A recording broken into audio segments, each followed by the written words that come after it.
வணக்கம். பொங்கல் பண்டிகை என்றாலே உழவர்களுக்கு திருவிழாதான். இந்த திருவிழா தென்னிந்தியா, இலங்கை, மலேசியா, சிங்கப்பூர், அமெரிக்கா, தென்னாப்பிரிக்கா என தமிழர்கள் வாழும் அனைத்து நாடுகளிலும் கொண்டாடப்படுகிறது. உழைக்கும் மக்கள் இயற்கை தெய்வமாக கருதப்படும் சூரியனுக்கும் மற்ற உயிர்களுக்கும் நன்றி சொல்லும் விழாவாக கொண்டாடுகின்றனர். அத்தகைய பொங்கல் விழா 4 நாட்களுக்கு கொண்டாடப்படுகிறது. முதல் நாள் போகி பண்டிகை. இந்நாளில் அறுவடைக்கு தயாரான நெல்மணிகளை சுத்தம் செய்து வீட்டுக்கு எடுத்து வந்து வைப்பார்கள்.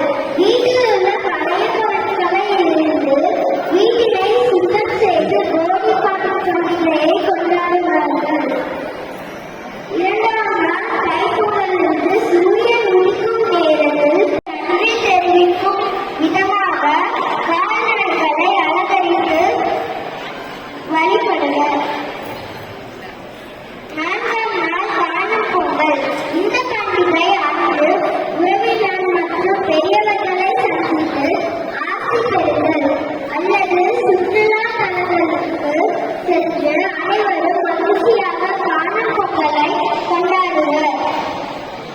உழவர்களின் பொங்கல் திருநாளில் நாமும் பங்கு பெற்று வளம் பெறுவோம். நன்றி.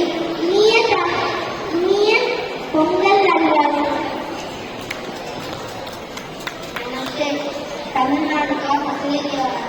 यह त्योहार जनवरी मास में चावल की फसल काटने की खुशी में 4 दिनों तक मनाया जाता है। त्योहार का पहला दिन भोगी पोंगल है।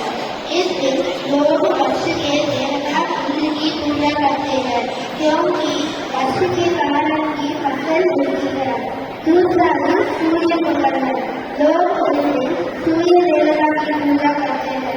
उबला हुआ मीठी चावल सूर्य देवता को चढ़ाते हैं तथा सूर्य देवता के लिए आंगन में दीपक जलाता है। तीसरा दिन मातृ पोंगल होता है। इसमें लोग गाय की पूजा करते हैं, उसको दीपों को भी सजाते हैं। चतुर्थ दिन कानम पोंगल है।